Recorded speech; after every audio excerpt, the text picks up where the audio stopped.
So, Dana, if the Justice League were to go out to dinner, and let's say like Wonder Woman decides to order the fish, do you think Aquaman gets like really pissed about that? What the? Because I mean, he's Aquaman. He's half man, half fish. He might, if someone's eating fish in front of him, that might make him mad. But that's like eating Chinese food in front of a dog or a cat, right? I suppose. My other thought though is maybe he's a pescatarian. I mean, fish eat other fish, right? They do. They do. I don't know. Food for thought.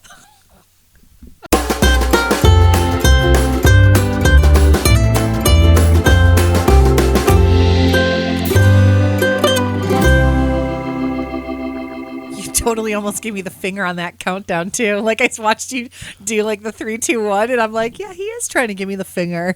Maybe I was, and I just used the wrong finger. I don't know. That's okay. I don't know. It was pretty entertaining. Yeah. Hey, what's up? It's Journey to the Middle. Hi, hello. Yeah, we're here again. And we're fancy because we actually even have headphones on this time, and we can hear in them. Yeah, the headphones work. That The works. microphones work. Mics work. Yeah.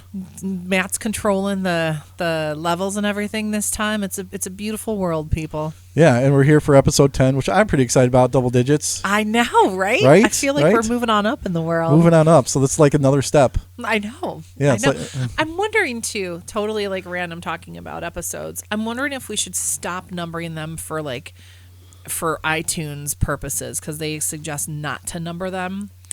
But then it's deceiving because the episode 0 is really truly not even a full episode. Yeah. Well, screw iTunes. We'll keep doing what we're gonna do. I like to number them because then I think it helps people to know where they're at if they're listening to it. I think so too, right? I was going to tell you, I had a few people come up and tell me they're like, "Oh, we're listening now," and I'm like, "Oh, what episode are you on?"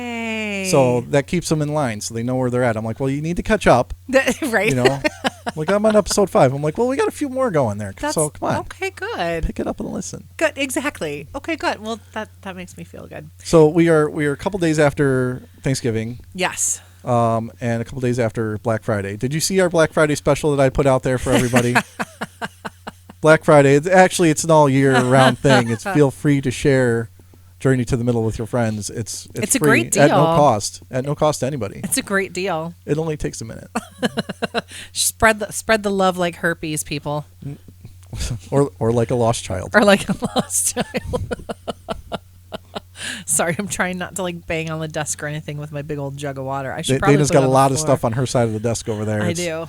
The mic is barely balancing, I think. Yeah, but it's on my my whole collection of 90210, the entire series. It is, yeah. It is, 10 right? seasons of that crap. Aren't you huh? excited All right. about that? So excited.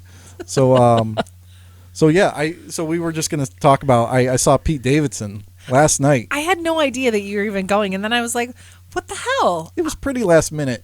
I had seen that he was coming to town a couple months ago, and then I forgot about it. And then I saw an ad for it like 2 weeks ago. And I'm like, "Oh, Pete Davidson, I really wanted to go see that show. When is it?" "Holy shit, it's in 2 weeks." And then I saw it was sold out. I'm like, "Oh, man." So I just searched for tickets, and I actually found some that were like literally $2 above cost. Oh, my above gosh. face value. And so I'm like, "Fuck it, I'm going." Now, where was he at? That was at the Vic. Oh, he was at the Vic. Okay, Yeah. cool. Yeah, so this is actually the first time I've been to the Vic. I was supposed to go. Really? I was going to go see Mark Maron like a couple months back, and he was at the Vic, but we ended up not going. So this was my actually first experience at the Vic. It's an amazing. I love going to the Vic for a show, or even like I've never. The only time that I ever went for something sort of similar to what you went for was when we saw Jay and Silent Bob do their live podcast there. Okay, and so did they have the fold out seats everywhere? They had them on the floor because there's the upstairs area too. Right. Yeah. So the floor was all like just folding chairs. Yep. Which is not comfortable. No, it's not. But they pack everybody in there. It wasn't too bad. Okay. So interestingly enough, it was a show where you couldn't have the phone, so you had to lock up your phone. You did do the little. It's not a Sherpa bag, but you know what I'm talking. It was like a foam case. Yes. Yeah. They did it for Madonna's concert Right. too. Yeah. So and Jen was like, "What's going on?" I'm like, "Oh, they got to lock up your phone." She's like, "Why?" And so I had to explain it to her. Didn't it make it better though? Experientially. If I'm at something like that, I'll do like one picture. Sure. And then I'll put it away. I'm not on my phone, but but we're still outside. So the doors were supposed to open at 6:30. Okay. So we got there like right at 6:30, And so we left our jackets in the car. We're like, oh, the doors are opening right now. So we'll just get right in. So we go hop in line, and then we're sitting there. Talk to me next time you're going to go into the city to go to an event. I didn't know they were going to do this. So we're standing outside, and we're like, what is taking so long? And then we're getting just like misty rain on us, and like Jen's like, can you go get my jacket? I'm like, all right, fine. Because we were parked in the parking garage right across the street. Yeah, I was just going to ask if you did the spot hero to park there. I was going to do, I forget which one it was, but they wanted $38 to park there. I'm like, that's not right. So I found a different app that was $17. Oh, perfect. Yeah. So I'm like, all right, that's fine. Good. So yeah, I didn't pay that much for parking as far as Chicago goes. So we're in line. So I go get her jacket. I come back. I'm like, here you go. And I had like this hoodie thing on when I was fine. I felt warm and everything. So then we get around the corner, because we weren't even that far back in line, but we were just beyond the corner. Right. So we get around the corner, and then they're like, oh, you got to lock up your phones. And I had to explain that to her. So then we get to the front, and we're still like, the door's open 20 minutes ago. What the hell? So we get up there finally, and they have everybody signing a waiver. What? Time out. Hold on, not so fast. The waiver was actually an NDA, a non-disclosure agreement. So, therefore, I can't even tell you anything about the Pete Davidson show. Nothing at all. I can't even give my opinion of the show. So, unfortunately, guys, we had to cut 3 minutes out of this episode. But here's what we're going to do. We're just going to move along. We're going to jump into our DeLorean, fast forward 3 minutes, and get back to the show. Glad I didn't pay, I'm glad I got the tickets so last minute and at a good price, too. Because the first place I looked, they were like twice the price. I'm like, oh, I guess I'm not going to see Pete Davidson. But I kept looking. Where did you wind up getting them? StubHub, actually. You did get them through StubHub. And it was like, it's general seating. So. Oh, that's right. 'Cause unless did they have VIP seating though too? Yeah, those side balcony things in the upper area, because they had the nice seats up there. So. That's what I thought. There's another site that you can sometimes find pretty good deals on tickets like last minute. Mm-hmm. SeatGeek. Yeah, I've looked at SeatGeek before. There's another one that's like just for sports. That's like that. Game Time. Yes, yeah. And occasionally they have theater tickets and stuff on there too. This kid, actually, one kid who delivered my groceries from Peapod a few months ago told me about it. So I downloaded the Game Time app. Yeah. Because he said once in a while that'll happen. So I'm like, well, it can't be any worse than StubHub. Because sometimes you get screwed on StubHub, but then sometimes you found, you can catch a good deal, and especially when it's super last minute like that. Well, I was lucky too, because those tickets were right there. They're like, oh, these are the cheapest ones, and it's general admission, so whatever. But then the next one was like $30 more than that. See, they were resale. But I'm glad. That's awesome. Yeah, that you so got it worked for out. A good price. By the way, Demon Dogs. You went to frickin' Demon Dogs after Devil Dogs. Devil Dogs. That's it. That's the one off of Fullerton, right? Yeah, it's just around the corner. There's the Vic, and then it's the corner of Sheffield and Fullerton, and it's right there. God, it is, isn't it? I'm totally... It's right by the L stop right there. Yeah, I was going to say, I'm thinking in my head, Devil... I feel like it used to be Demon Dogs, though. Or has it always been that same place? Yeah. Huh. I think it's always been Devil Dogs. I think you just, you're not Maybe right. I'm thinking the wrong name. I was surprised you didn't go to Wiener Circle, though, and Wiener get Circle? a chocolate shake. No. I don't even know where that is. Oh, my... It's not too far. Is it close to there? It's not too far. It's like Clark... a little bit, southeast of where you were. Yeah. Not Well, too bad. the Devil Dogs was good. Yeah? Yeah, it was good. Did you do legit style? You didn't do any of that shitty ketchup on your hot dog, did you? I was going to just get a Chicago dog, and then I got crap from my wife. Why? She's like, no, look at all these options. There's 12 different styles of hot dog up there. You can get just a regular Chicago dog? I'm like... Because it's a classic. Well, I figured that it was, if we're going to go to a hot dog place, a popular hot dog place in Chicago, I should probably get the Chicago dog, because it's probably the best thing on the menu. That's what I was just going to say, too. Yes, yes.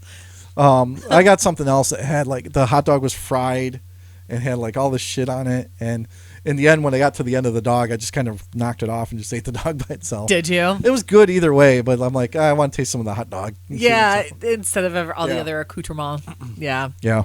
Aw. Well, that's cool. So you guys had a fun date night last night. Yeah, it's date night. Oh, Yeah. good. Any shows lately? or are you just strictly work right now? I honestly, like, it's a lot. It's mostly work, but I do have an upcoming show. Mike and I are going to see Jane Lynch. Are you going to that thing at the Rouse Center? Not at the Rouse Center. We're going to City Winery. Okay. Is it that Christmas show? Yes. Oh, my God. God. Well, they played last year, too. And it's the chick who played Meredith from The Office, the redhead broad. Yeah. And then the other guy, I guess he's like some jazz musician, but they're all legitimately, like, they've released an album. They're all legitimate No, I know. musicians. They're like big theater actors and everything like that. She did that show at the Rouse Center. I think it's at the Rouse. they're coming back again this year, yeah. But I'm like, Jane Lynch. I love her, so I'm very excited. And I got Mike and I pretty good seats too. Yeah. I love Jane Lynch. Like I've loved her since the Christopher Guest movie days, like way back in the day. So I'm excited about it. That'll be on the 15th that we go. Okay. Yeah, I have no interest in that one. It sounds so cheesy to me. I'm trying to think what else. I got tickets. It's all for stuff like after the new year. I got tickets to go see Juliana Hatfield at Space in Evanston. Oh, that's cool. Yeah, which I love her anyway. Yeah. And I have the one album that she released a couple years ago. It's freaking great. Then I have the album that she did, cover songs of Olivia Newton-John songs, which is also a great album. So I'm really stoked to finally see her live. Did you watch any of the American Music Awards? I did not, but I did accidentally fucking click on the thing with Post Malone and Ozzy Osbourne and that terrible auto-tune piece of shit that they did. I wanted to mention that part, but I'm going to mention this first because this is what I thought of first. So I don't really watch award shows anymore. Me I go neither. back and I watch the performances because I enjoy watching that part of it. Sure. So I went back and I was watching. It was the Taylor Swift part when she got her award. And Carole King gave her the award. Oh, she did. She did. And it was really interesting. And actually, I might have a little bit more respect for Taylor at this point. Because Carole King was super fucking excited to give her this award. That's so cute. Because she was like, and here's what I got out of it. Is Carole King, when she was talking about Taylor, she was saying, she's her own songwriter. You go back and look at her own songs. She's the only one with a writing credit on it. This and that. And so I'm like, okay, a little respect there. Yeah. You got tons of fans. She is good to her fans. She totally is. And Carole King was like just like a fan. It was kind of cool. So I just wanted to mention that. So that was kind of neat. That Post Malone bullshit. I like Post Malone. I don't. You do? I do. But the Ozzy Osbourne thing was fucking terrible. Okay, so he was auto-tuned on the performance, right? Like, I'm not crazy. Oh, yeah. He was auto-tuned. Yeah. Yeah. But the other thing was, too, like the performance. Did you see the performance part of it? I did. No, I did. So so Post Malone does his own song Circles by himself, which is fine. And then he starts on that song that he has with Ozzy on the album. And poor Ozzy is back there sitting down. And he's just like, he stands up to sing his part. Auto-tune as hell. Yeah. They show a clip of Sharon in the audience kind of going, yep. And then the daughter, I forget her name. Kelly, they show her and she's kind of like, all right, Dad, yeah, all right.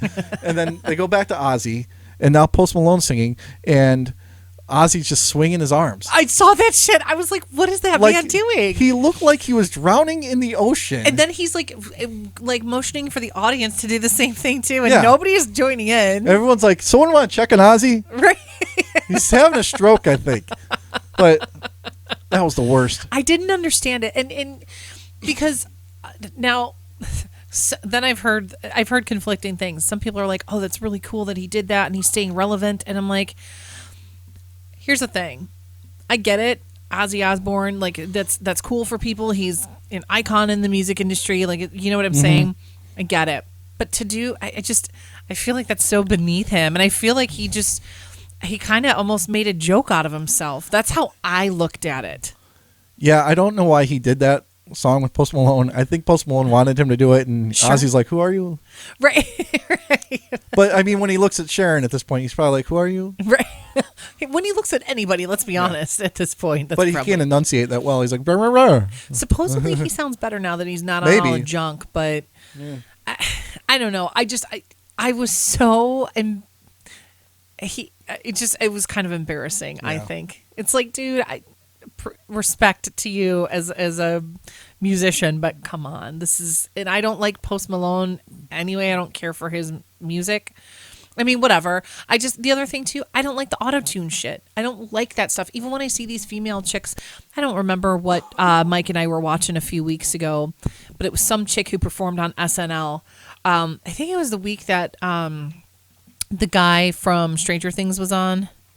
I don't know if I saw that one. Yeah, I can't remember what the chick's name was. She was somebody from like one of those The Voice shows or like America's Got Talent or some crap like that. And she was in some group for a while, but you could plainly hear that she was auto-tuned. And people picked on Milli Vanilli for lip syncing, but then these mofos are going to go out and be auto-tuned on stage.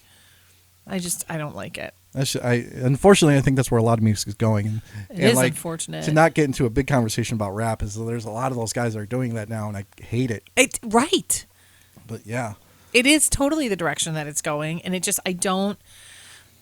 I don't understand the appeal. I don't think it sounds good. It sounds, but that, I guess, whatever, that's the sound that they're going for, or the feel that they're going for. I think when it first started is like a lot of people were like, oh, that kind of sounds cool. It's innovative and everything. And then totally. like everybody started doing it. Right. It's like, well, now you just can't sing. That's exactly. So. Right. I mean, shit, maybe we can do an episode where we auto-tune ourselves and we sing a duet together. Oh. I mean, I do sing like but auto-tune, I could never imagine auto-tuning. No, I'm not going to do that. I mean, you say that now, but my beautiful voice is all you get.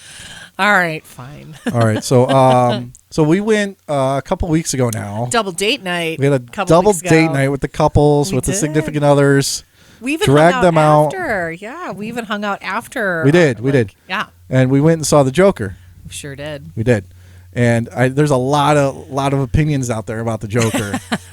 Not just our opinion, but like I don't like, it's interesting because I hear so many people say like, oh, I love that movie, and then some people are like, let's back up a little bit. Well, I think the one thing, I think we talked about this that night too. Yeah, a little bit. Mike and I were discussing, like, so many people said, oh my God, it's so violent, so violent. It was not that violent. I think just the one scene, we're gonna give spoilers here because it's been a while. Well over a month since that movie came out. Yeah. So if you haven't seen it yet, that's on you. There's a scene where it's Robert De Niro, right? He's the host of that show. Yes, Marty, whatever the hell his name is. Yeah. And the Joker shoots him in the head. Yeah. And it's pretty fucking bloody. And the other part too, when he kills those other two guys in the apartment. Well, he only killed the one guy. He killed the he let the midget guy go. Yeah. Or I'm sorry, the vertically challenged man. He let him go.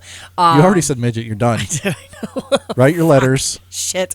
But that was a pretty graphic scene. But again, like, there wasn't that. I think what was making most people uncomfortable was just how dark the movie was. And it really spoke about, in my opinion, a lot about mental illness. Mm-hmm. A lot about mental illness. Yeah. So I don't think it was violent. I loved the movie. I thought it was really good. Well, I think that's where it turned people off, is some of the mental illness stuff, because I was talking to Derek. I was hoping to get that guy on this episode, but we're gonna get Derek on at some point. I already told him you're coming on at some point. Good. So him and I were talking, and I think the mental illness part is what turns some people off, because they went so hard into it, like, because not everyone's going to turn out that way, Sure. And they're basically saying this is what happens, and I don't agree fully to that, but I do agree that that I don't know, I lost my train of thought. I think it was more, and I'm sorry to kind of interject. Yeah, no, it's fine. I was losing my words. Go ahead. I feel like it's more a message of, this is what happens when people fall through the cracks. I don't feel like, I didn't get the impression that the message was, this is going to happen to everybody who's mentally ill. I think that it was just, and when I say slipped through the cracks, it's somebody, he meets with the counselor, and then all of a sudden that gets shut down, right. That facility gets shut down, and they pull the funding and stuff, and then he can't see anybody else through there. Well, I think a part of it too is what I believe some people have to remember is that DC is a dark. Yes. They're dark movies. Yes. And they're villains. If you think about all the villains in Batman, They're all an extreme. Yes. You know? Good call. You know, the Joker's an extreme, the Riddler's an extreme. Totally. You know, they're the what you might call the radical personality. Yeah. You know, that's out there. And you know, when you were saying the movie was dark, and it was different, you know, that's what I kind of liked about it because you know, DC is losing to Marvel. Oh, they are just losing to Marvel bad. They are. You know? And I kind of want like this DC to go this direction because it's different. It is right. It is different. It's not. You're not looking at a comic book hero movie at this point. Now you're looking at what could be considered a real fucking movie, and like The Dark Knight was back in the day when that 10 years ago when that came out. 12 years ago. You're legitimizing this franchise now. Yeah.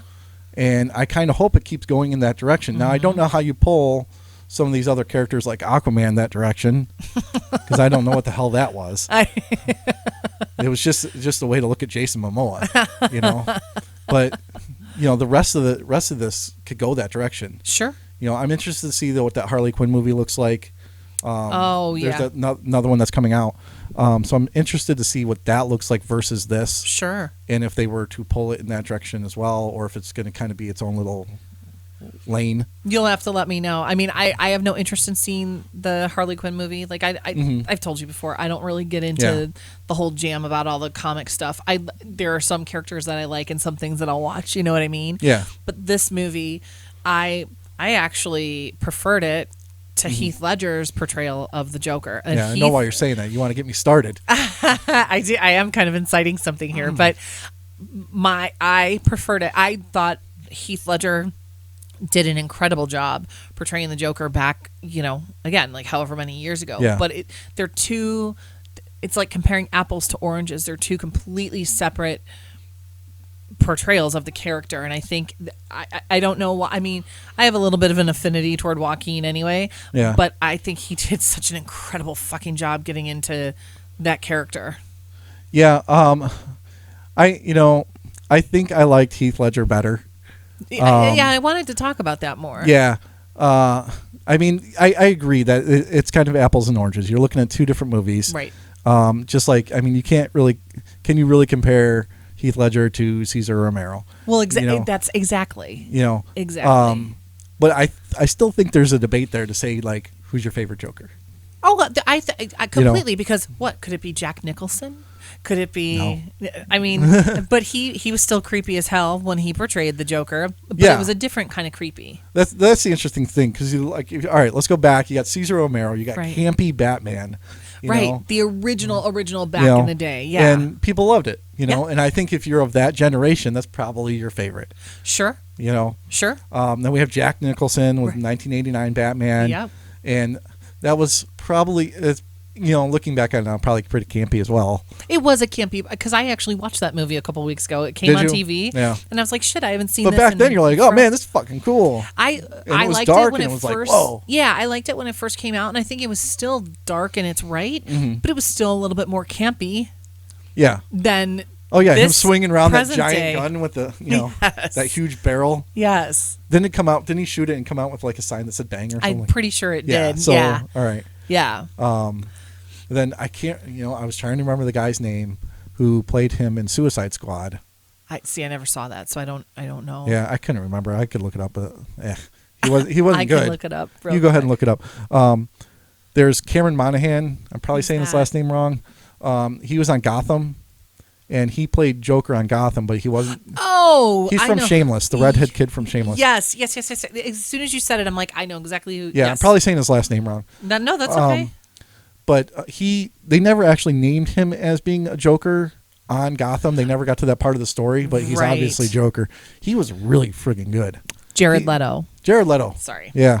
For some reason, I wanted to say Ethan Hawke. He's I'm like, I knew that was wrong. In that movie. Anyway. The Jared Leto one was like passable. I never saw that, but like I heard some things, and it just again he was like really interest so they me. made him like completely white, and then he had like ha ha ha ha like all over tattooed on his body. It was really weird. No thanks, and I love Jared from My So-Called Life, but no thanks. Well, he can stick with that stuff. Right. It wasn't bad, but it wasn't great. The kid though, like I forgot, like you said, I didn't watch Gotham religiously, but like the Gotham few was great. Well, a few episodes that I did catch with my ex, I did because it was the kid who played the brother on Shameless. Yeah, I was like, holy shit, and he did a great job. He did a fantastic job. He was creepy as fuck. He was totally creepy. Yeah. So he was really good. And then Mark Hamill plays the Joker on like the Batman animated series. Really? I haven't watched it, but I've heard he's phenomenal as Disney Joker. Plus? Probably. Okay, sorry. Yeah. Not getting into Disney Plus. No. We don't. I don't anticipate that we go down that road either. But yeah, and that was surprising to me, and like a lot of people really like him as Joker on that. I'm like, he's still Luke Skywalker, right? So fine. Interesting. But Heath Ledger was amazing. I don't, sure. Joaquin, Joaquin Phoenix. So he's good. He's good in the movie. But if you say who I like better, I'm going with Heath. And that's totally fair. I mean, Joaquin Phoenix will always be the little asshole brother from the movie Parenthood, or son, I should say. I mean, he was a brother in the movie as well. Yeah. But he'll always be that little asshole kid to me because I just remember him as a childhood actor. But this performance for me, it just, like I said, him and Heath, it was two different portrayals of the same character, but I think what I preferred about Joaquin's performance, and maybe it's just the storyline too, they went into more of his personal life, and you see more of the human side of it instead of just this villain. Yeah. That's what I really appreciated, because Mike and I talked later about it, and we both agreed that we really appreciated some of the backstory. Is he really Batman's brother? I mean, there's that question. Did that ever come up in any of the other, has that ever been a thing? That was kind of what we were wondering. Yeah, I think it's been a theory. Has it? Okay. Yeah.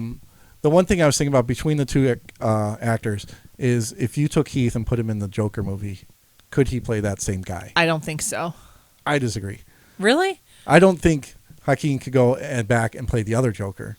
Interesting. I think Heath could do both. I don't think he could go back. I mean, whatever. It's opinion at this point. For sure, but one of them's dead. All right. It's interesting to talk about it though, yeah. Because I've heard the debates out there too. I like Heath better. I like Joaquin better. Blah blah blah blah blah. I appreciated a lot of the realness, and there was a lot of undertones and messages that were also throughout the movie that were very relevant. Yeah, I thought so. Like big time. Yeah. The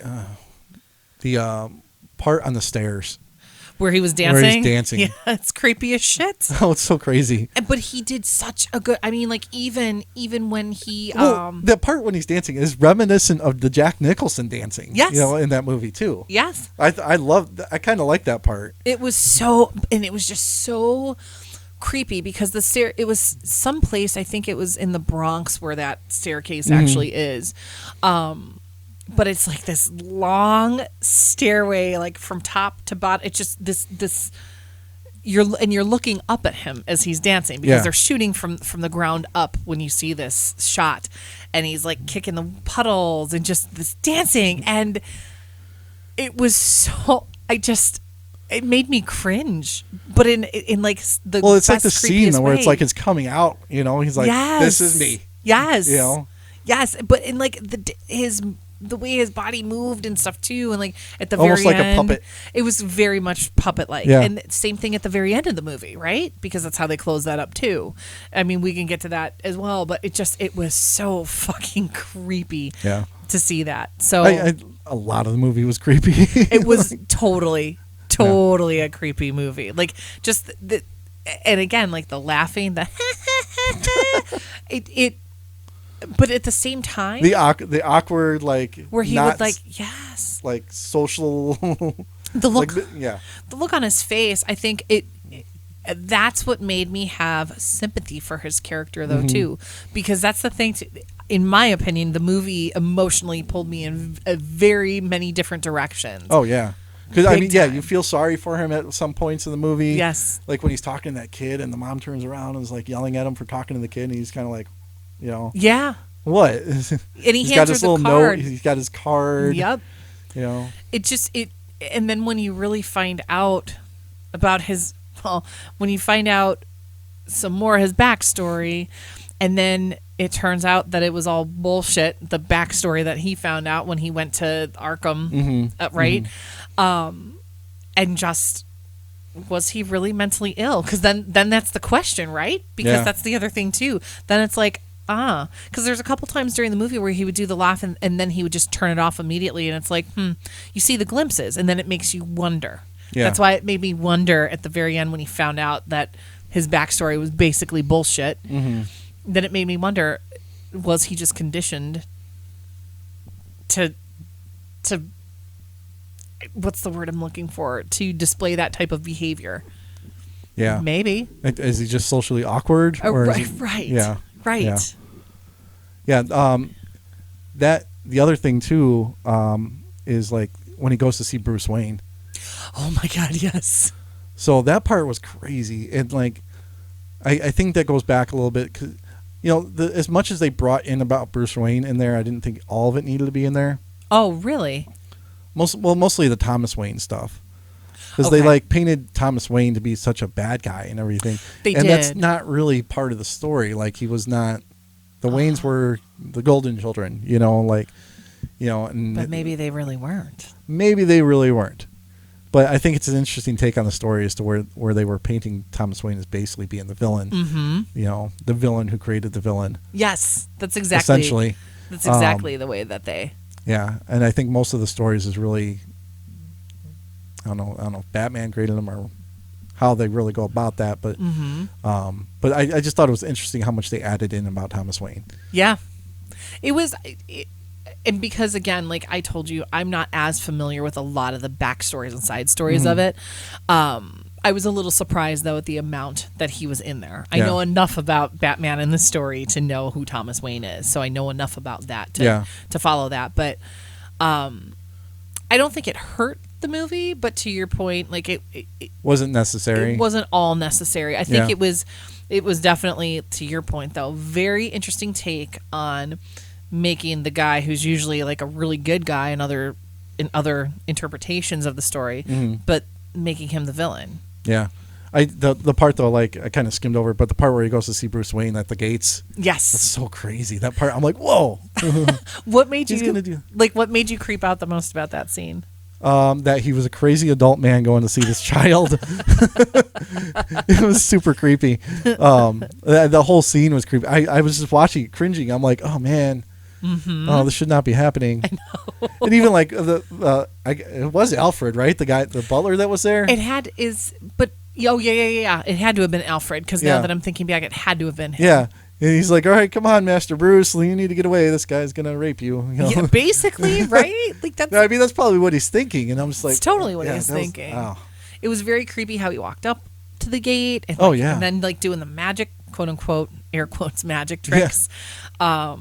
But then when he grabbed Bruce through the gate too, like grabbed onto the lapel of his, of his jacket, and that's when Alfred came up too. It was, like I said, just a creepy undertone throughout the whole movie, and just the way, like, all of the dark colors that were used, and just and that's something they did in the 1989 Batman too. It was the whole movie was dark. It was pretty much nighttime. That was the other thing. Dark Knight too. Yeah. That was the other thing. I'm like, do these guys never go out in the daylight? Right. But even though they did show some glimpses of daylight though too in the Joker, which I appreciated. Yeah. But I did appreciate that. But I mean, does Batman ever have to save Gotham in the daylight? Well, you know what I also really liked? It doesn't have anything. Well, it kind of has something to do with the storyline, I think. The costuming that they put Joaquin in, like like his quote unquote Joker garb. It was such a good, like, color palette wise. It was such a good nod to the original color palette. Yeah. And kind of the original costuming. I mean, not exactly 100%, but very similar in terms of the different pieces of the suit that he wore. Yeah. And I really liked that. I agree. I kind of like that too, because it's like almost in a way they're not changing it too much. Yes. Yes. But yeah, I agree. I thought that was pretty cool, actually. Yeah. I was wondering if they were going to do that, how they were going to do that, make that believable. Right. Because it's such a, odd coloring. I mean, he's not a guy, right? Right. But to choose to continue that and to make it look good in a movie in 2019, it worked. It was good. And yeah. Robert De Niro's character was awesome, and he was such a shithead. Robert De Niro's playing the same guy he's playing in every movie at this point. But he did it well, and he really, like, I don't know. You could have done without his character, but at the same time, no, that was such a big part of the plot because of the end. You know what I mean? Yeah. And what it meant for every other fucking weirdo that came out to support him. Yeah, the one thing with Robert De Niro in this movie is I thought anybody could have played that. I like Robert De Niro anyway, but that's a fair point to make. I mean, seriously, he's playing the same guy he played in Meet the Parents. You know, I'm waiting for him to be like, "Hey, Greg, I got nipples. Can you milk me?" You know, he's playing the same guy, same attitude. Yeah. Could have done without him, but it's fine. He made but some it was money. definitely part of the story. So the Marty whatever show, I can't remember the name of the damn show, but it made sense to me why they had him in there too. Just I thought it was a very well written story. I really did. And the movie was over 2 hours long, but I didn't feel like it when we were in the theater. It did not feel like that to me at all. I think it felt like it, but it was worth it. It was engaging. That's okay. It was engaging the whole time. It was definitely engaging. Yeah. And the part with the chick who lived in his building too. Just I know I'm kind of jumping around a lot too. Well, yeah, that part I forgot about that part. That kind of caught me. Because when she wasn't really there or didn't really know him in that same way. Yeah, it was creepy because even the same like. I was like, but no, they went out. Maybe she did go to the comedy club that night. Maybe. That's a huge maybe. But well, the first time she shows up at his apartment, I'm like, no. That's exact. Well, but I was but then they started like dating all of a sudden. She was there with the mom in the hospital. I'm like, right. This is odd. But then when they flash back and you see it and you know she wasn't really there. Yeah. And she was like, it was very... When he went into the apartment and she's like, you need to get out of here, I was very scared at that point. Like, I actually had fear in me that he was going to kill her and her daughter. Yeah. And they didn't show it, so I'm guessing that it didn't happen, but it still makes you question, what did he do to them? Yeah, that was interesting. I totally forgot about that part. That was a good twist in that movie. It was a very, very good twist in that movie. But that, again, it lends itself to mental illness. And, again, we're not saying that that's not everybody who is mentally ill or has some form of mental illness exhibits these kind of signs. But this was just like, to your point originally, the very, very extreme version. Yeah. You know? Yeah, I really thought Joaquin nailed it. And I keep hearing people say, oh, and he's going to get awards for this. I think he could. I think he could too. I'm not saying he's bad. Totally. He did a good job. And I think you're right. I think he'll probably win an award for this at some point. Maybe a Razzie. I'm kidding. Well, and he got so damn skinny for the role too. Like that's what made him. That's what upped the creep factor for me. Yeah, he was just skin and bones. Yeah, for that film, and like you could count all the vertebrae on his back, and you could count every rib, and it just oh god, and it made him look so gaunt, and it made him even look older. By him doing that, he got into the character, and I loved the movie. Yeah, some of the scenes where it's just basically him by himself were excellent. Oh god, like when he's just looking in the mirror and he kind of does that thing with his lips there, where he pulls him to make a smile, but he's like showing the gum and he's like going higher and higher. Like you could tell it was almost like painful for him, but he kept doing it. Yeah, those were probably some of the best scenes I think. Really, when he was just on his own. Yeah.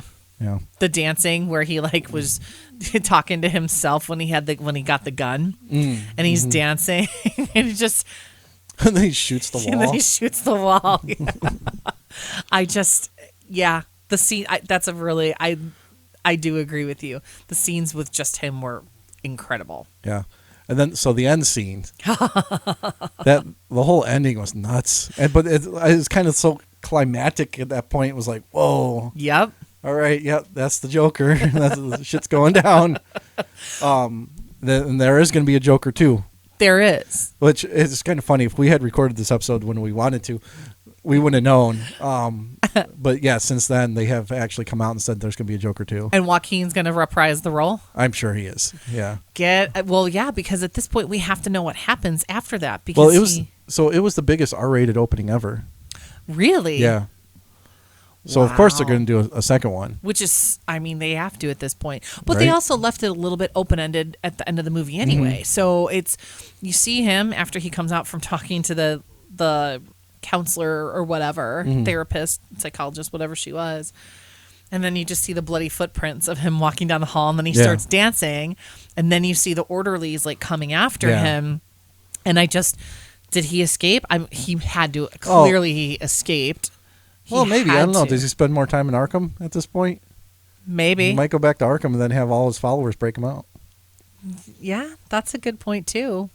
That would be an interesting twist. I mean, he's kind of created his followers already at this point. So everyone running around with those masks on. Oh, I know. That was so damn creepy, too. Yeah. To see the sea of like these Joker faces.